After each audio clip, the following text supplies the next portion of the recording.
The Conservation Alliance of Kenya, in partnership with the State Department for Forestry, State Department for Environment and Climate Change, and the State Department for Wildlife, today held a forum to discuss the state of conservation of the Kakamega forest in its landscape. Speaking at the event, Principal Secretary, Wildlife, Honorable Sylvia Museye, lauded the efforts of the various conservation groups in the forest and urged them to place more attention on the plant species and other regions that have received less focus when it comes to conservation. Here is more on the same.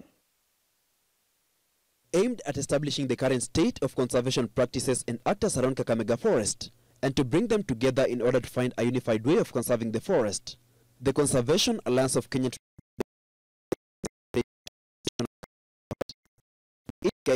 in her speech during the forum, the Principal Secretary for Wildlife, Honorable Sylvia Museye, lauded the efforts of various conservation groups in the forest and urged them to place more attention on the plant species and other regions that have received less focus when it comes to conservation.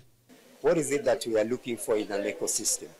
We are looking for ways of ensuring that the ecosystems are healthy. So for us, we believe that the mandate of the Conservation Alliance is to ensure that people, nature, and the economy are thriving.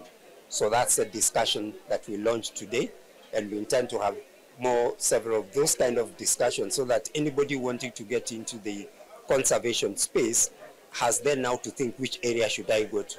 Because you just don't get into conservation and begin to look for a space, but you plan early. All we talk about is rhinos and elephants. We don't do enough in terms of fauna. We don't speak too much about tree species unless they are red listed under IUCN or under CITES.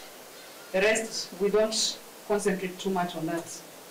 Most of our monies and budgets are to chase elephants out of human-wildlife conflict zones, to ensure that there is a fence around rhino sanctuaries. And actually, it's usually big five. We don't speak enough about butterflies. On his part, the chairman Kakamega Forest Heritage Foundation, Dr. Johnson Murila, added his voice on the calls for collaboration and partnerships when it comes to the restoration projects in the forest. So we, among many other community members, would like to preserve this forest, and we have taken steps to do that. Our main objective is really to restore the forest that has been destroyed, and so far, in the last 4 years, we have been able to restore 140 acres of forest with indigenous trees, which is what we want to do, planting about 112,000 indigenous trees.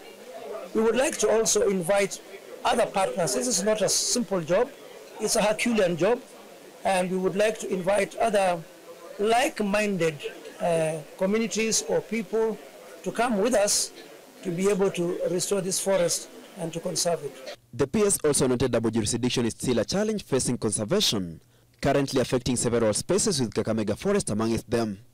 Kakamega is one of the 8 double jurisdiction spaces we have in this country, which means same space has been gazetted as a national park, same space has been gazetted as a forest reserve. And that presents a lot of challenges in how we then manage these species. Why? Is because if gazetted under Forest Act, the same space is gazetted under Wildlife Act, the two acts do not speak to each other.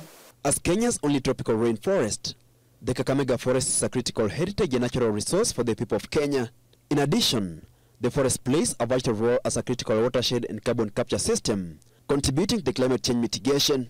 For decades, Kakamega Forest has been shrinking largely due to poverty-driven logging, harvesting of medicinal resources, and agricultural expansion.